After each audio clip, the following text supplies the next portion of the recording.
नमस्कार दोस्तों, आज मैं आपके लिए एक ऐसी तेलुगु फिल्म लेकर आया हूं जो शुरू से लेकर आखिर तक आपको हैरान और सोचने पर मजबूर कर देगी। इस फिल्म का नाम है शो टाइम। दोस्तों, यकीन मानिए, अगर आप इसे एक बार देखना शुरू करेंगे तो आपको स्किप करना नामुमकिन लगेगा। एंडिंग ऐसी है कि आप अंदाजा भी नहीं लगा पाएंगे कि आखिर यह हुआ कैसे। तो अगर आपको हमारा कंटेंट पसंद आए तो वीडियो को लाइक करें और चैनल को सब्सक्राइब करना ना भूलें, ताकि कोई भी नया वीडियो आप मिस ना करें। तो चलिए, बिना देर किए शुरू करते हैं आज का शो टाइम। मूवी की शुरुआत होती है एक अपार्टमेंट से, जहां हमें सूर्या नाम का एक शख्स दिखाया जाता है। उसकी बीवी का नाम है शांति। अब उस अपार्टमेंट में वीकेंड की रात चल रही है और लोग टेरेस पर इकट्ठा होकर मजे कर रहे हैं। कोई अंताक्षरी खेल रहा है तो कोई गेसिंग गेम। इसी बीच नीचे से एक कांस्टेबल पेट्रोलिंग करता हुआ गुजरता है। उसे ऊपर से तेज आवाजें सुनाई देती हैं तो वह चेक करने सीढ़ियां चढ़ने लगता है, लेकिन तभी उसकी बीवी का फोन आ जाता है। फोन पर बात करते करते वह थोड़ा फिसल जाता है और चोट लग जाती है। इस वजह से वह ऊपर न जाकर वहीं बैठ जाता है, लेकिन ऊपर से आती आवाजें अब साफ सुनाई दे रही होती हैं, तो उसे समझ आ जाता है कि लोग बस एंजॉय कर रहे हैं। वह नीचे लौटने ही वाला होता है कि तभी वहां से एक एसआई गुजरता है। वह उन आवाजों को सुनकर कांस्टेबल से पूछता है, तुमने ऊपर जाकर इन्हें रोका क्यों नहीं? बाकी लोग डिस्टर्ब हो सकते हैं। कांस्टेबल कहता है, सर ऊपर बच्चे और औरतें हैं, वीकेंड पे थोड़ा मजे कर रहे हैं, इनसे क्या कहूं? लेकिन एसआई सख्त लहजे में कहता है, नहीं, जाकर इन्हें वॉर्न करो, कहो कि शोर बंद करे। अब कांस्टेबल जैसे तैसे ऊपर जाता है और सबको समझाने की कोशिश करता है कि तुम सब पढ़े लिखे हो, क्या इतना भी नहीं जानते कि इतनी रात को शोर करने से बाकी लोग परेशान होते हैं? तभी शांति बोल उठती है, क्या किसी ने कंप्लेंट की है? कांस्टेबल तंज कसते हुए कहता है, क्यों? कंप्लेंट होने पर ही तुम लोग चुप रहोगे क्या? इस पर वहां मौजूद सब कहते हैं, सर अब रिपीट नहीं होगा, बच्चे ही थोड़े मजे कर रहे थे। लेकिन शांति गुस्से में जवाब देती है, हम अपने घर में चिल कर रहे हैं, इसमें गलत क्या है? अब हमारे घर में हमें कैसे रहना है ये भी अब पुलिस तय करेगी? कांस्टेबल भड़ककर कहता है, तो अब तुम लोग पुलिस से सवाल करोगे? हम तो बस अपनी ड्यूटी कर रहे हैं, लोगों की नींद खराब नहीं होने दे रहे। इतनी बहस के बीच एसआई भी वहां आ पहुंचता है। सूर्या उसे कहता है, देखिए सर, आपका कांस्टेबल एक लेडी से मिसबिहेव कर रहा है। लेकिन एसआई बात को टालकर उल्टा वहां मौजूद लोगों से पूछने लगता है, तुम कौन हो, कहां रहते हो और क्या काम करते हो? शांति पूछती है, सर आप ये सब क्यों पूछ रहे हैं? एसआई कहता है, तुम सबको पुलिस स्टेशन चलकर साइन करना होगा कि ये शोर दोबारा से नहीं होगा। इस पर सूर्या भड़क जाता है, सर ये क्या तरीका है? हम अपने ही घर में एंजॉय कर रहे हैं, क्या ये भी अब आप डिसाइड करेंगे? कांस्टेबल कहता है, देखा सर, आजकल लोगों में पुलिस का कोई डर ही नहीं रहा। तभी शांति गुस्से में बोलती है, डर दिखाने से पहले रिस्पेक्ट से बात करना सीखिए। अब सूर्या भी कहता है, ये वर्दी पहनकर गुंडागर्दी यहां नहीं चलेगी, पब्लिक से कैसे बात करनी है पहले ये सीखिए, वरना अगर आप हमें अपनी पावर दिखाएंगे तो मैं भी आपको अपनी पावर दिखाऊंगा। मेरी भी पहचान बड़े वकीलों और एमएलए से है, आधे घंटे में चड्डी उतरवा दूंगा यही खड़े खड़े। सूर्या की बातें सुनकर एसआई और कांस्टेबल चुपचाप वहां से गुस्से में निकल जाते हैं और इन सब झगड़ों के बाद अपार्टमेंट वाले भी अपने अपने घर लौट जाते हैं। खैर, अब सूर्या की बात करें तो उसकी और शांति की लव मैरिज हुई थी। उनकी एक छोटी सी बेटी भी है। सूर्या जिम ट्रेनर का काम करता है। शांति ने अपने माँ बाप की इच्छा के खिलाफ जाकर सूर्या से शादी की थी, जिस वजह से पिछले 7 सालों से उसने अपने माता पिता को नहीं देखा था। इसी बीच एक रिश्तेदार सूर्या को फोन करता है और घर के बाहर बुलाता है। जब सूर्या वहां पहुंचता है तो वह रिश्तेदार हंसते हुए कहता है, अरे जीजा जी, आपके लिए जबरदस्त खुशखबरी लेकर आया हूं, कल दीदी के पेरेंट्स आ रहे हैं तो तैयार रहना। अब हमें यहां पता चलता है कि शांति के पेरेंट्स के आने की खबर सूर्या को पहले भी कई बार मिली थी, लेकिन वे कभी घर नहीं आए। इसलिए सूर्या के मन में शक था कि शायद इस बार भी ऐसा ही होगा। इसलिए वह उस रिश्तेदार से कहता है, देखो, ये बात शांति को मत बताना, अगर इस बार भी वो लोग नहीं आए तो शांति बहुत दुखी हो जाएगी और यार मैं उसका ये दुख देख नहीं पाऊंगा। लेकिन वो रिश्तेदार जोर देकर कहता है, अरे नहीं जीजा जी, इस बार पक्का आ रहे हैं, सुबह मैं ही स्टेशन से पिक करने जा रहा हूं। अब सूर्या घर लौटकर यही सोचता है, क्या सच में इस बार शांति के मम्मी पापा आने वाले हैं? खैर, वह फौरन अपने पड़ोसी शंकर के पास जाता है। शंकर उसी अपार्टमेंट में रहता है। सूर्या उससे कहता है, कल शांति के पेरेंट्स आ रहे हैं, मैं चाहता हूं कि तुम एक कुक को बुलाकर खाना बनवा दो। अगर मैं खुद ये काम करूंगा तो शांति को शक हो जाएगा। अगर पेरेंट्स आएंगे तो हम उन्हें अच्छी दावत देंगे, और अगर नहीं आए तो हम कॉलोनी वाले ही मिलकर खा लेंगे और शांति को पार्टी का बहाना देकर खुश कर देंगे। शंकर तुरंत मान जाता है और एक कुक को फोन करता है। कुक कहता है, मैं सुबह 3 बजे तक आ जाऊंगा क्योंकि उसके बाद मुझे दूसरी जगह जाना है। दूसरी तरफ वह एसआई कॉलोनी में खड़ा है। कल जो कुछ हुआ उससे उसका ईगो हर्ट हो चुका था और वह कॉलोनी वालों से बदला लेने की सोच रहा है। अब सुबह 3 बजे कुक शंकर के घर आकर पकवान बनाने लगता है। सूर्या भी वहां पहुंचकर खाना चेक करता है, साथ ही शंकर और कुक को थैंक्स बोलता है। वहां से निकलते वक्त पेपर बॉय सूर्या को देखकर हेलो करता है और पूछता है, भैया कल आपकी कॉलोनी में कोई झगड़ा हुआ था क्या? ये सुनकर सूर्या चौंक जाता है। उसे कल रात उस पुलिस वाले से हुए झगड़े की बात याद आ जाती है। वह जल्दी से कहता है, नहीं नहीं, कुछ नहीं हुआ, तुम बेकार में टेंशन मत लो। इतने में सूर्या देखता है कि उसके घर के बाहर एक ऑटो खड़ा है। उसमें एक बुजुर्ग कपल बैठा है और ऑटो वाला उनसे झगड़ रहा है। एड्रेस वेड्रेस पता है नहीं और मुंह उठाकर बैठ गए मेरे ऑटो में। अभी के अभी मेरे ऑटो से उतरो तुम दोनों। यह देखकर सूर्या आगे बढ़ता है और कहता है, भाई इतनी गर्मी क्यों दिखा रहे हो? ये लोग बुजुर्ग हैं, उन पर क्यों चिल्ला रहे हो? लेकिन ऑटो वाला गुस्से में कहता है, तू कौन है बेलसन? फालतू में उड़ता तीर क्यों ले रहा है? सूर्या उस ऑटो वाले को समझाने की कोशिश करता है, लेकिन बातों बातों में वह हल्के से उसे धक्का दे देता है। ऑटो वाला थोड़ा गिर जाता है। सूर्या तुरंत माफी मांगते हुए कहता है, भाई जानबूझकर नहीं किया, गलती से लग गया। लेकिन ऑटो वाला गुस्से में जवाब देता है, तुमने मुझे धक्का कैसे दिया? अब तू नहीं बचेगा। मुझे क्या एरा गेरा समझ रहा है? 70 ऑटो चलते हैं शहर में मेरे नाम से। रुक तू साले, देख लूंगा तुझे मैं। सूर्या बार बार माफी मांगता है, मगर ऑटो वाला धमकी देकर वहां से चला जाता है। इसी बीच घर में सूर्या की बेटी को एक डरावना सपना आता है। नींद में ही वह चीख पड़ती है, मेरी मां को कुछ मत करो प्लीज, मेरी मां को छोड़ दो। सूर्या फौरन उसकी ओर दौड़ता है और उसे जगाता है। सूर्या उसे समझाता है, कोई बात नहीं बेटा, बुरे सपने को याद नहीं रखते, बस भूल जाओ। तभी शांति बाथरूम से बाहर आती है और बेटी से कहती है, जल्दी नहा लो बेटा, हमें मंदिर जाना है। फिर वह सूर्या से कहती है, तुम दुकान से पूजा का सामान ले आओ। सूर्या सामान लेने दुकान पर पहुंचता है। उसकी बेटी भी उसके साथ जाती है, क्योंकि उसे उम्मीद है कि पापा चॉकलेट दिलाएंगे। दुकान वाला सामान देते हुए पूछता है, अरे सूर्या, तुम्हारी कॉलोनी में कोई घर खाली है क्या? किसी को रेंट पर चाहिए। सूर्या हैरान होकर पूछता है, अचानक क्यों पूछ रहे हो? दुकानदार बताता है, असल में कल आधी रात को कुछ पुलिस वालों ने मुझे फोन किया और तुम्हारी कॉलोनी के बारे में पूछा। शायद उनमें से किसी को घर चाहिए होगा। यह सुनकर सूर्या को फिर वही कल रात का इंसिडेंट याद आता है और वह घबरा जाता है। वह दुकानदार को सब बताता है कि कल रात उसके साथ क्या क्या हुआ। दुकानदार उसे टोकते हुए कहता है, यार पुलिस वालों से पंगा क्यों लिया? ये लोग बेकार के झगड़े वाले होते हैं, इनसे उलझना ठीक नहीं। ये जो भी बोले उसे बस सुनो और भूल जाओ। वह आगे पूछता है, वैसे तुम उसका नाम जानते हो? सूर्या कहता है, नाम तो नहीं पता। दुकानदार अपने फोन में एक फोटो दिखाकर पूछता है, क्या यही था? सूर्या चौंक जाता है, हाँ यही आया था। लेकिन तुम्हें इसका फोटो कैसे मिला? दुकानदार गंभीर होकर कहता है, ये एसआई नहीं बल्कि सीआई है, बहुत ही खतरनाक और साइको किस्म का आदमी। तुमने गलत इंसान से झगड़ा मोल ले लिया भाई। दोबारा इसे नाराज मत करना और जहां दिखे बस दूर ही रहना। इतनी देर में सूर्या देखता है कि उसकी बेटी दुकान पर नहीं है, जबकि वह उसके साथ आई थी। उसी समय दुकानदार का फोन बजता है। शांति कॉल करके कहती है कि सूर्या को फोन दे दो, क्योंकि वह अपना मोबाइल घर पर ही भूल आया था। फोन पर शांति थोड़ी घबराई हुई लगती है। सूर्या फौरन फोन रखकर घर की तरफ भागता है। घर पहुंचकर वह शांति से पूछता है, हमारी बेटी घर पर है ना? शांति कहती है, हाँ वह घर आ गई है। सूर्या हैरान होकर पूछता है, लेकिन तुम इतनी घबराई क्यों लग रही हो? शांति धीरे से फर्श पर पड़े एक आदमी की तरफ इशारा करती है। कांपती हुई आवाज में कहती है, जब हमारी बेटी घर आई, ये आदमी उसके पीछे पीछे आया। उसने उसके गले की चैन खींचने की कोशिश की। तभी मैं किचन से बाहर आई और फौरन इसे धक्का दे दिया। यह दीवार से टकराकर गिर पड़ा और तब से यही पड़ा है। मुझे बहुत डर लग रहा सूर्या, कुछ करो। सूर्या घबराकर उस आदमी की नब्ज चेक करता है, लेकिन जैसे ही उसे एहसास होता है कि वह आदमी मर चुका है, उसके तो होश उड़ जाते हैं। शांति रोते हुए कहती है, मैंने इसे नहीं मारा सूर्या, मैंने तो बस धक्का ही दिया था, वो भी तब जब ये हमारी बच्ची की चैन चुरा रहा था। मेरी कोई गलती नहीं है। सूर्या उसे संभालते हुए कहता है, शांति मेरी बात ध्यान से सुनो, ये काम तुमने नहीं किया, ये काम मैंने किया है। जब भी कोई पूछेगा तो यही कहना। वह एक बार फिर दोहराता है, याद रखना मैं दुकान से वापस आया, मैंने ही देखा कि ये आदमी हमारी बेटी की चैन खींच रहा था। सूर्या शांति को समझाते हुए कहता है, इस आदमी को मैंने धक्का दिया और यह मर गया। उस वक्त तुम किचन में थी। सूर्य बहुत कैरिंग पति था, वो नहीं चाहता था कि उसकी बीवी जेल जाए। इतना कहते ही अचानक उस मरे हुए आदमी का फोन बज उठता है। घबराहट में सूर्या को उठा लेता है। दूसरी तरफ उसकी पत्नी होती है, जहां भी हो फौरन घर आ जाओ, अब मैं तुमसे कभी झगड़ा नहीं करूंगी, तुम मुझसे बात मत करो तो भी चलेगा।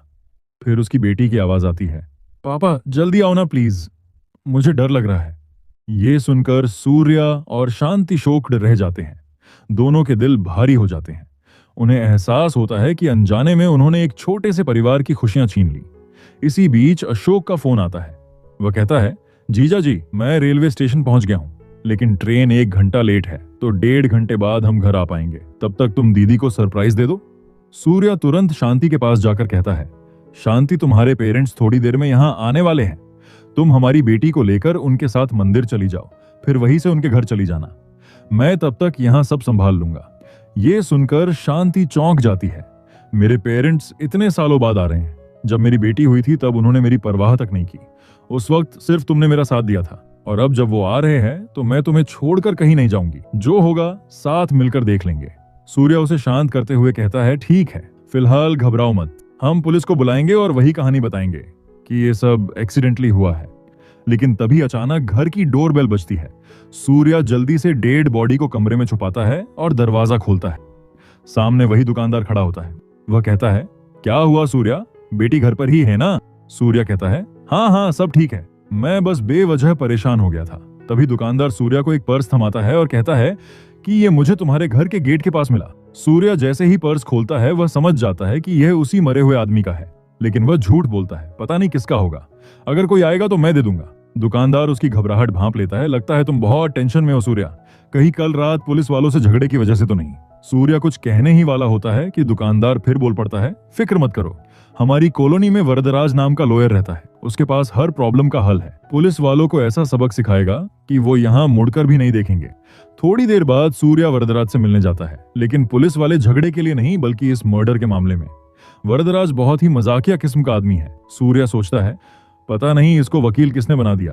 खैर, थोड़ी बातचीत के बाद वरदराज कहता है, बोलो सूर्या, तुम्हारा केस क्या है? सूर्या कहता है, सर दरअसल प्रॉब्लम मेरी नहीं है, मेरे फ्रेंड की है, वो अभी मेरे घर पर है, अगर आप घर चलकर देख लो तो अच्छा होगा। वरदराज हंसते हुए जवाब देता है, सूर्या भाई, मेरे जैसे लॉयर किसी के घर नहीं जाते, लेकिन तुम मेरी कॉलोनी वाले हो इसलिए मैं तुम्हारे घर आ रहा हूँ। और हाँ, ये बात किसी को मत बताना, वरना सब मुझे बस घर बुलाते रहेंगे। इस तरह हम देखते हैं कि सूर्या वरदराज को अपने घर पर ले जाता है। घर में आते ही वरदराज कहता है, चलो सूर्या, अब तुम्हारे फ्रेंड को भी बुला लो। कहाँ है वो? सूर्या बताता है, सर मेरा फ्रेंड दूसरे कमरे में। वरदराज जब दूसरे कमरे में पहुंचता है, सूर्या उसे वह आदमी दिखाता है। वरदराज देखते ही चौंक जाता है, अरे यार, तुम्हारा फ्रेंड तो सो रहा है, जल्दी उठाओ, मेरे पास इतना टाइम नहीं है। सूर्या हड़बड़ाते हुए कहता है, सर यह मेरा फ्रेंड नहीं है, मुझे नहीं पता ये कौन है, ये गलती से मेरे हाथों मर गया है। वरदराज हैरानी और गुस्से में कहता है, तुम भी बहुत बड़े मजाकिया हो, क्या मेरे साथ प्रैंक कर रहे हो? कैमरा कहाँ है? लेकिन जैसे ही उसे असलियत पता चलती है कि यह आदमी सच में मर चुका है, वरदराज डर के मारे पीछे दुबक पड़ता है। वो सूर्या से कहता है, तुमने मुझे लाश रखने के लिए यहां बुलाया और फंसाने की कोशिश की। सूर्या तुरंत रोकता है, सर प्लीज, आप ही हमारी मदद कर सकते हैं। फिर सूर्या अपनी पूरी कहानी बताता है, मैंने इसे जानबूझकर नहीं मारा, यह बच्ची की चैन खींचने वाला था तो मैंने इसे धक्का दिया और वह मर गया। इतने में शांति भी बाहर आ जाती है और कहती है, सर ये कांड मैंने किया है, सूर्या की कोई गलती नहीं है, लेकिन मैंने भी जानबूझकर नहीं मारा। वरदराज कंफ्यूज होकर कहता है, पहले तय करो कि किसने मारा है, तुमने या तुमने? शांति हाथ जोड़कर रिक्वेस्ट करती है, सर मैंने इसे अनजाने में मारा था, प्लीज हमें इस प्रॉब्लम से बाहर निकालिए।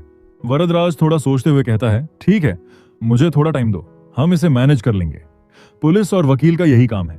कुछ देर बाद वह दोनों से कहता है, तुम लोग कोर्ट में यह स्टेटमेंट देना कि जब तुम लोग घर के अंदर थे, एक चोर तुम्हारे घर में घुस आया, वो बच्ची की चैन छीनकर भागने वाला था, तो तुम दोनों ने उसे धक्का दिया और वह इत्तेफाक से गिरकर मर गया।